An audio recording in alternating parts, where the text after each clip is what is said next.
생활관의 눅눅한 공기가 아직도 내 코끝에 생생하게 남아있답니다. 그 낡은 나무 침상 밑에서 긁어모은 먼지 냄새, 땀 냄새, 그리고 겨울이면 뼛속까지 스며들던 냉기 말이지요. 나는 그때 훈련소에 막 들어온 풋내기였고 고집 하나는 천하무적이라 자부했었지요. 세상 모든 것이 내 뜻대로 흘러가야 직성이 풀리는 참으로 못난 녀석이었답니다.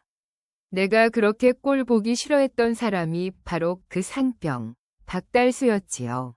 그는 나보다 2살 위였지만 군기 바짝 든 모습이며 꽉 조인 군복 기시며 나한테는 숨통을 조여오는 감옥의 간수처럼 보였답니다. 그날도 그랬지요. 동계 배낭 점검 날이었는데 훈련 준비는 짐승처럼 해야 하는 법이라고 그는 굳게 믿었답니다. 나는 내 방식대로 짐을 싸고 있었지요.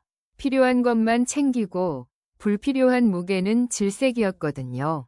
그런데 박상병이 내 침상 앞에 턱 버티고 서더니 야, 김이병. 내 목만 챙기면 다냐? 선임이 짐이 부족하면 비상시에 누가 채워줄 것 같아? 이 귀찮은 걸 미리미리 챙겨서 내 옆자리에 얌전히 두란 말이야. 하고 쏘아붙였지요. 나는 속에서 천불이 치밀어 올랐답니다. 저 똥별 같은 녀석이 감히 나한테 명령질이라니? 나는 콧방귀를 뀌며 대꾸했지요. 상병님, 제가 왜 남의 짐까지 신경 써야 합니까? 저는 제 목만 완벽하게 할 겁니다. 남일의 참견 마시지요. 내 목소리는 훈련소의 좁은 생활관에 울릴 정도로 컸고 주변 동기들은 쥐 죽은 듯 조용해졌었답니다. 박상병의 눈빛이 순간적으로 붉게 변하는 것을 보았지만 나는 그것을 굴복의 신호라 여겼지요. 나는 그를 무시했답니다. 그는 묵묵히 내 짐을 다시 정리하기 시작했지만 그의 손놀림은 분노로 가득 차 있었고 내 물건을 다루는 방식이 너무나 거칠어 짜증이 났었지요. 그는 내 개인 물품까지 일일이 확인하며 꼼꼼하게 정리했지만 나는 그 모든 행동이 나를 억압하려는 잔소리로만 받아들였답니다. 그는 내 고집을 꺾으려 했지만 나는 그 고집을 자존심이라 착각하고 있었으니 오만하기 짝이 없었지요. 그는 한숨을 쉬며 내 짐가방 옆에 여분의 야전삽과 건빵 봉지를 툭 놓았는데 그 무게가 나를 향한 경고처럼 느껴졌답니다. 나는 그를 향해 더 독한 말을 쏘아붙이고 싶었지만 당직사관이 들어올까봐 꼭 참았을 뿐 속으로는 그를 완전히 짓밟아 버리고 싶었답니다. 이토록 세상 물정 모르는 꼰대 선임이 또 있을까 하고 비웃었지요. 다음 날 연병장은 얼음장이었답니다. 북한에서 쏜 포탄도 이렇게 쉴 새 없이 쏟아지지 않겠거니 싶을 만큼 혹독한 훈련이 이어졌지요. 박상병은 나를 유독 눈여겨보는 듯했고 내가 실수를 할 때마다 그의 질책은 다른 이들의 2배는 강렬했답니다. 그날은 완전군장 구보였는데 나는 전날 밤 잠을 설친 탓의 컨디션이 최악이었지요. 박상병은 내 뒤를 바짝 쫓아오며 김이병, 군뱅이처럼 기어봐야 내 저녁일은 하루도 안 당겨져. 정신 똑바로 차려 라고 외쳤는데 그 목소리가 내 귓속을 파고드는 것 같았답니다. 달리다 보면 발목이 꺾일 것 같은데 나는 멈추고 싶지 않았지요. 왜냐하면 멈추는 순간 저 모진 녀석에게 내가 졌다고 인정하는 꼴이 되니까요. 하지만 결국 나는 코너를 돌다 균형을 잃고 흙바닥에 나뒹굴고 말았답니다. 군화에 흙이 잔뜩 들어갔고 온몸이 쑤셔왔지요. 그때 당직사관이 나타나 상황을 파악하더니 나를 뺨 때리듯 질책했답니다. 이병, 정신 똑바로 못 차리나. 이게 개인 운동장인 줄 알아? 박상병이 내 짐까지 챙겨주려 한 이유를 모르겠어? 그 말에 나는 얼굴이 화끈거렸습니다. 박상병은 이미 나보다 20m를 앞서서 훈련을 재개하고 있었는데 그의 굳게 닫힌 등만 보였지요. 나는 당직사관에게 소리쳤습니다. 사관님, 저 혼자 못하겠다고 한 적 없습니다. 저 상병에게 굴복할 생각도 없습니다. 내 목소리는 억울함과 분노로 떨렸고 당직사관은 나를 훈련장 구석으로 불러 세웠답니다. 나는 그날 밤 박상병에게 죽도록 앙심을 품었지요. 그는 나를 괴롭히기 위해 일부러 나를 나약하게 보이도록 유도했고 사관 앞에서도 나를 몰아세웠다고 확신했답니다. 내 고집은 하늘을 찔렀고 그날 이후 나는 박상병의 그림자조차도 밟고 싶지 않았습니다. 그는 나에게 적이었고 나는 그 적을 반드시 이겨야만 군 생활을 제대로 마칠 수 있다고 믿었지요. 심지어 식사 시간에도 박상병이 내 반찬을 건드릴라 치면 나는 젓가락을 부러뜨릴 듯이 쥐고 노려보았답니다. 이런 유치한 싸움이 저녁 직전까지 이어졌던 것이 지금 생각해보면 참으로 한심하기 짝이 없는 시절이었지요. 시간은 화살처럼 흘러 저녁이 코앞으로 다가왔답니다. 마지막 주, 나는 행정반에 들러 저녁 서류 확인을 받았지요. 그때 박상병이 행정개원 역할을 하고 있었는데 그는 평소와 달리 말이 없었답니다. 그는 내게 낡은 철제 캐비닛을 열어보라더니 봉투 하나를 툭 던져주었지요. 김일병, 네가 이제 곧 나가니까 잘 간직해둬야 할 것들이다. 혹시 나중에 뭐 필요할 수도 있고. 그 봉투 안에는 내 병가 기록지 일부와 내가 잃어버렸다고 생각했던 수료식 때 받은 작은 상장 사본 같은 것이 들어있었답니다. 나는 그 봉투를 대충 훑어보고는 무심하게 가방에 쑤셔 넣었지요. 이런 잡다한 걸 왜 챙겨줍니까? 내가 알아서 할 일인데. 나는 여전히 그를 하찮게 여겼답니다. 저녁날 아침, 짐을 챙기는데 그 봉투가 보이지 않았어요. 얼마나 찾아 헤맸는지 모릅니다. 짐 정리를 너무 대충 했던 탓이라고 생각했지요. 며칠 후 박상병에게 전화를 걸어 따지려 했지만 그는 이미 연락이 닿지 않는 번호로 바뀌어 있었답니다. 그때부터 내 머릿속에는 하나의 시나리오가 굳어졌지요. 박달소, 저 녀석이 일부러 내 중요한 서류를 챙겨준 척하더니 뒤에서 싹 가져가 버린 거다. 나를 마지막까지 괴롭히려고, 전역하는 나를 엿먹이려고 일부러 그랬겠지. 나는 그 봉투에 중요한 군 복무 기록이 들어있었을 거라고 굳게 믿었고 그가 나를 버렸다고 마지막까지 모질게 대했다고 확신했답니다. 나는 그날 이후 박상병을 내 인생에서 완전히 지워버리기로 결심했지요. 무슨 연락처도 모르고 부대 기록을 뒤져 그를 찾을 법도 없었으니 나는 그저 분노만 품은 채 군 생활을 마감했답니다. 저녁 후 나는 곧장 건설 현장 일용직으로 뛰어들었지요. 가진 것도 없었고 내팽개쳐진 기분이었으니까요. 어머니가 면회 오셨을 때 나는 좁고 답답한 면회실 의자에 앉아 있었답니다. 어머니는 잔뜩 걱정스러운 얼굴로 내 손을 잡으려 했지만 나는 손을 뺐지요. 엄마, 나 괜찮아. 그 이상한 사람들한테 시달리다가 이제야 좀 살 것 같다. 어머니는 눈물을 글썽이며 물으셨지요. 내 곁에 잘 챙겨주는 선임은 없었니? 밥은 잘 먹고 다녔니? 그때 나는 또다시 박상병 생각을 했고 억울함이 폭발했답니다. 선임이요? 다 똑같지 뭐. 나만 죽도록 일 시키고 자기들은 띵가띵가 놀았죠. 특히 박달수라는 애는 나한테 악감정 품고 집요하게 괴롭혔어요. 내가 걔 때문에 얼마나 힘들었는지 몰라요. 어머니는 잠시 멈칫하시더니 그랬구나.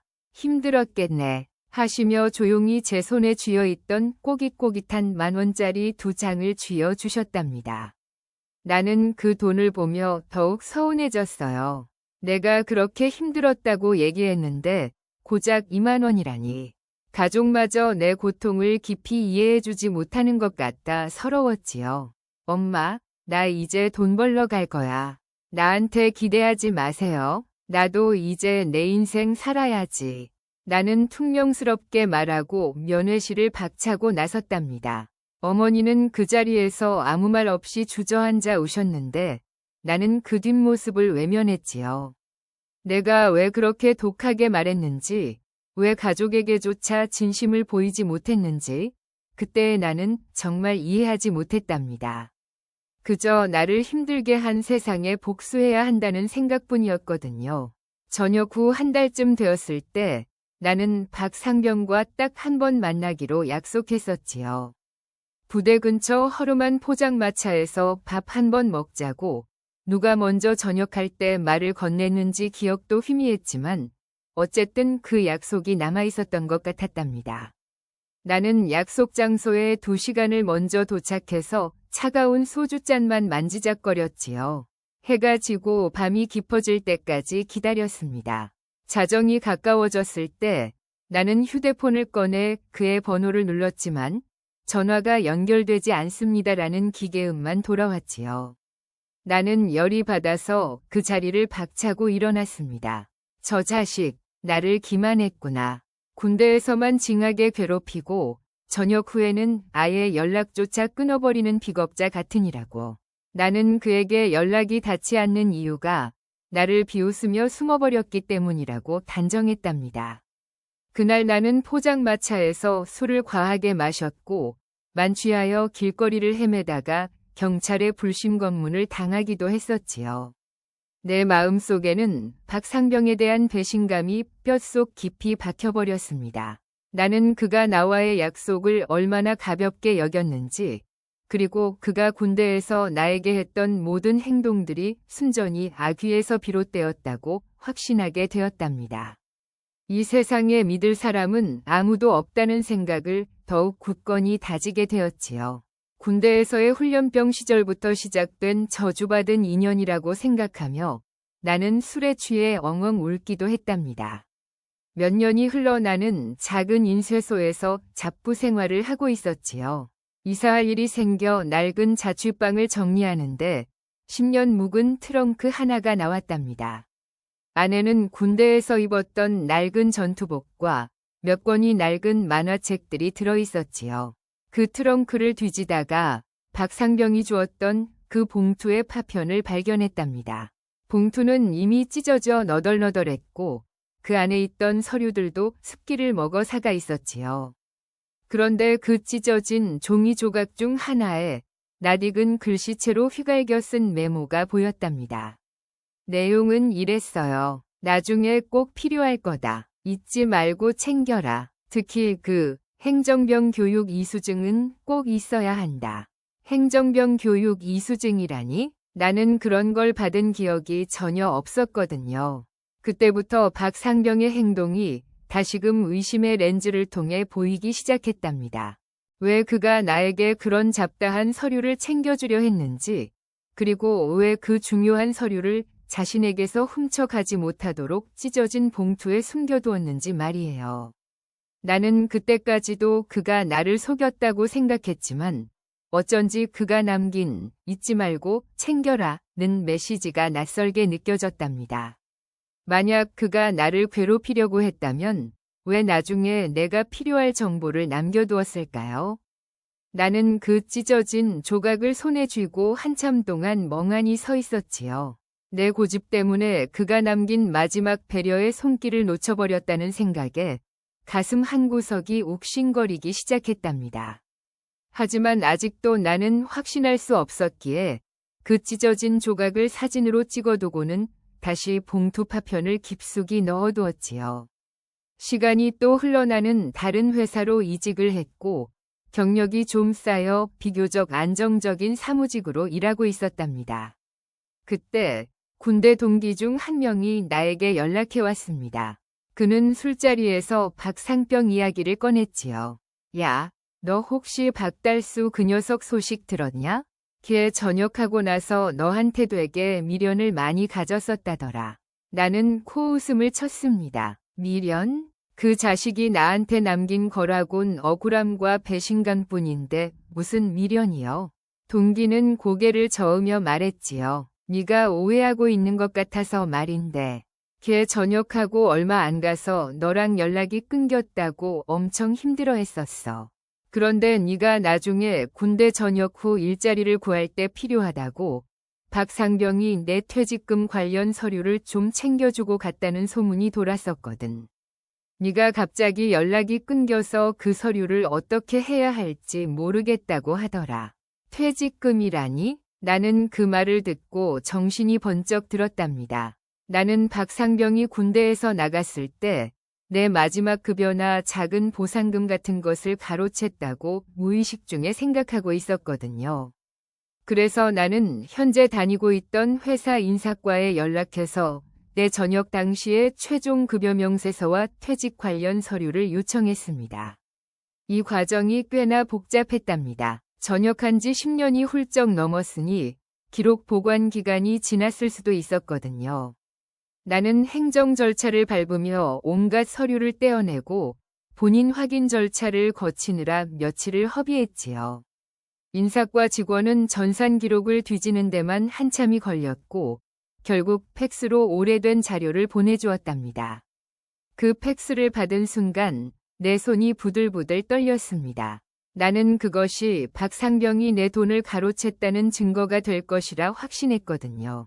그런데 펼쳐진 급여 명세서에는 내가 생각했던 것보다 훨씬 많은 금액이 찍혀 있었답니다. 그리고 그 밑에는 퇴직정상금 명목으로 추가 지급된 금액이 있었지요. 나는 이 금액이 무엇인지 이해할 수 없어서 다시 동기에게 연락했습니다. 야, 이 퇴직정상금이라는 게 뭐냐? 내가 전역할 때 이런 걸 받았다고? 동기는 잠시 침묵하더니 아, 그걸 이제 알았니? 박달수가 너 전역할 때 네가 곧바로 취업할 곳이 마땅치 않다고 병장 때부터 말하고 다녔잖아. 그래서 네가 나중에 취업할 때 쓰라고 내 급여에 붙어있던 일종의 위로금 성격의 특별 보너스를 네가 모르는 사이에 신청해서 받아뒀다고 하더라. 그걸 내 명의로 그대로 뒀다가 나중에 네가 정식 직장에 들어갈 때쯤 행정반을 통해 내 앞으로 지급되도록 절차를 밟아놨던 거지. 라고 설명해 주었답니다. 나는 그 말에 완전히 얼어붙었습니다. 박상병이 내 돈을 가로챈 것이 아니라 오히려 내게 도움이 될까 하여 자신의 권한을 이용해 무언가 특별한 절차를 밟아두었다는 것이지요. 내가 그에게 앙심을 품고 잊어버린 줄 알고 무시했던 그 봉투 속에는 바로 이 정산금에 대한 안내문이나 혹은 그가 준비한 다른 자료들이 들어있었을 거라는 생각이 번개처럼 스쳤답니다. 그가 나를 버렸다고 생각했던 그 만남 불발의 날, 그는 아마도 이 서류 처리를 위해 마지막으로 바쁜 시간을 보냈던 것은 아닐까요? 나는 내 고집과 오해로 인해 나를 위해 희생하고 배려했던 사람을 10년 동안 악인으로 낙인 찍고 살았다는 사실에 숨이 멎는 것 같았답니다. 나는 더 이상 참을 수 없어 동기가 알려준 박달수의 현재 연락처를 알아냈습니다. 그는 현재 지방의 작은 공공기관에서 계약직으로 일하고 있다고 했지요.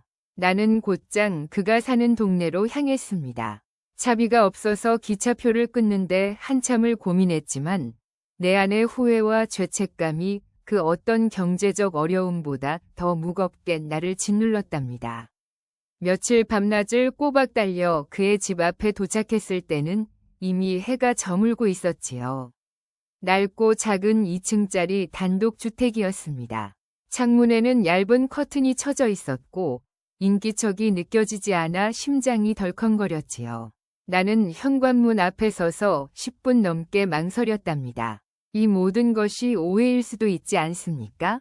하지만 내가 10년 동안 품어온 배신감과 분노가 이제는 그의 진실을 확인해야 한다는 절박함으로 바뀌어버렸지요. 나는 용기를 내어 문을 두드렸습니다. 쾅, 쾅, 아주 세게 두드렸지요. 잠시 후 문이 천천히 열렸고 거기에는 박달수가 서 있었답니다. 10년 만의 재회였지만 그는 예전의 늠름한 군인의 모습은 온데간데 없었고 뼈만 앙상하게 남은 초췌한 중년의 모습이었지요. 그의 눈 밑에는 깊은 다크서클이 있었고 걷는 모습마저도 위태로워 보였답니다.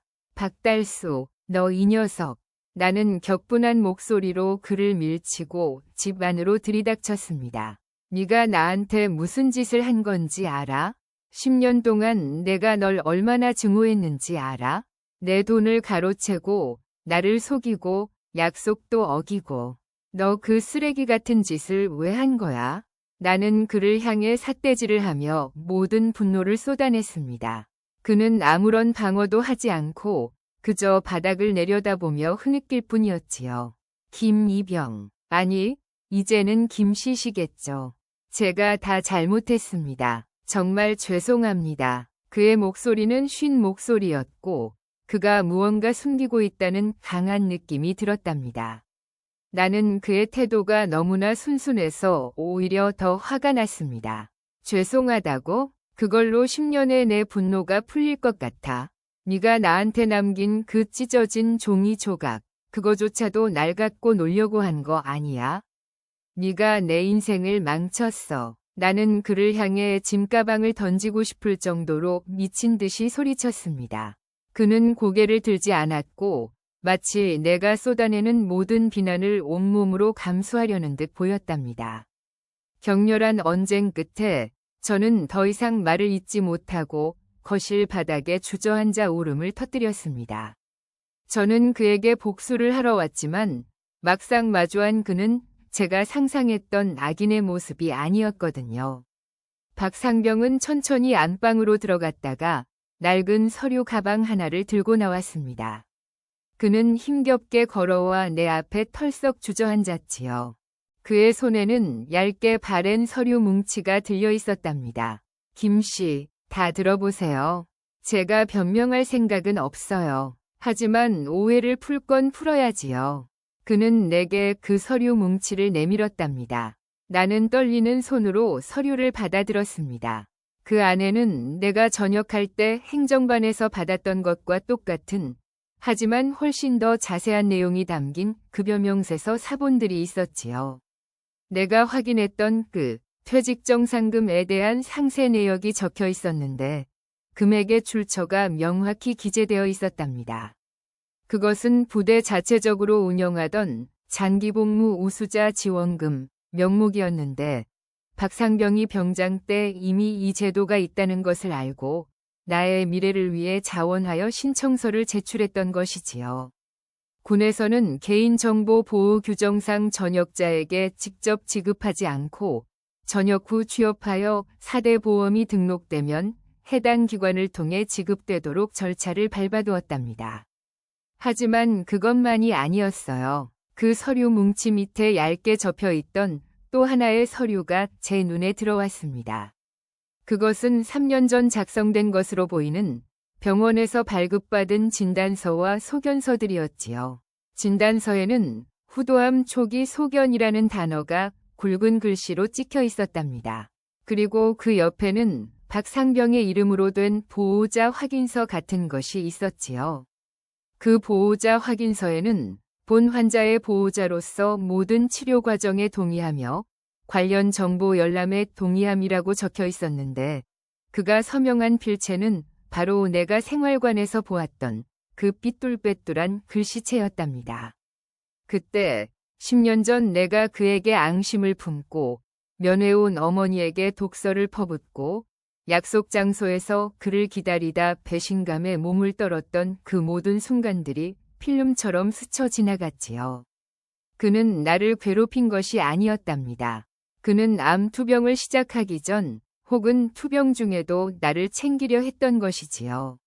내가 그의 짐을 무시했을 때 그는 자신의 짐뿐 아니라 나의 미래까지 챙기려 했고 내가 가족에게 섭섭하게 말할 때 그는 홀로 병마와 싸우고 있었던 것입니다. 그가 내 연락처를 바꾸고 만남을 피했던 것은 나를 무시해서가 아니라 어쩌면 자신의 초라한 모습을 보이기 싫었거나 혹은 병세 때문에 약속을 지킬 수 없었기 때문이었을 것입니다. 내가 군대에서 잃어버린 줄 알았던 서류라며 붕괴했던 그 봉투는 그가 마지막 힘을 쥐어짜내어 나에게 남기려 했던 생명줄이었던 것이지요. 나는 그 자리에서 주체할 수 없는 통곡을 내뱉었습니다. 10년 동안 꽁꽁 얼어붙었던 내 마음의 빙하가 이 찢어진 종이 한 장 앞에서 녹아내린 것이지요. 나는 그 자리에서 박상병의 발치에 엎드렸습니다. 달수야, 박달수 상병님, 제가 잘못했습니다. 제가 너무나 못난 사람이었습니다. 제가 멍청하고 고집불통이라서 당신의 선의를 악의로 받아들였습니다.